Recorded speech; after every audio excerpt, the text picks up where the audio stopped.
Hi, I'm John, and in today's video we're going to talk about how Bach used the augmented triad in his chorales. Did he? That's not exactly a triad I would expect him to use. I did indeed use this triad, Doomkopf. Whoa, Bach, dude. I stand corrected. Let's get right into it. So as we usually do, let's start with a definition. What exactly is an augmented triad? An augmented triad is one in which we have two major thirds stacked on top of each other to form an augmented fifth. A C augmented triad, for example, has a major third from the C to the E, and another major third from the E to the G sharp. And those two major thirds added together make an augmented fifth from the C to the G sharp.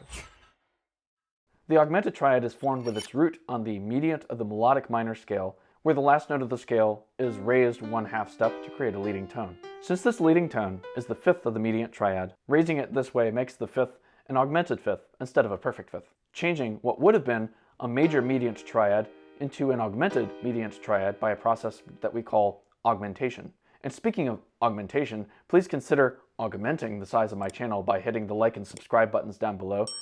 I would be greatly upset if you didn't, although, to be honest, I'm not so sure that my friend Bach here would be upset by it. But please do consider that. So how is the augmented triad used?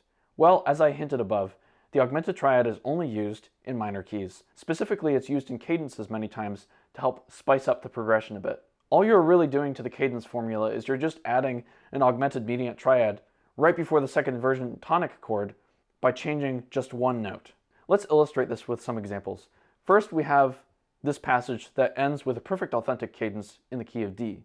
I've removed the augmented triad just to show what this passage sounds like without it.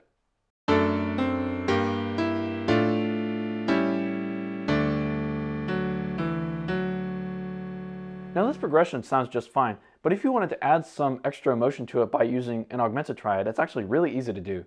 In the key of D minor, the mediant augmented triad, which in this case is an F augmented triad, is only one note different from the tonic triad of D minor.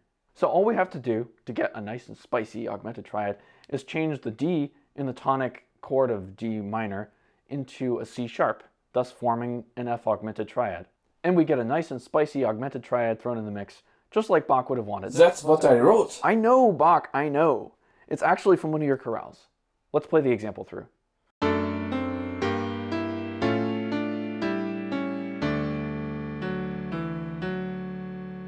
Now, do you see just how much changing just this one note affects the feel of the whole passage? Personally, I would reserve this progression for when I'm trying to convey a more poignant feeling with my music, because this progression has more of an emotional edge to it than the conventional one does. All in all, this progression is very satisfying, especially because that augmented triad that we add to the mix adds an extra layer of tension, which makes the resolution to the tonic chord at the end of the phrase even more satisfying. So that does it for today's video. I hope you got something good out of it, even though my friend Bach here can be a bit of a curmudgeon. Where is he? Bach? Bach, get off my piano!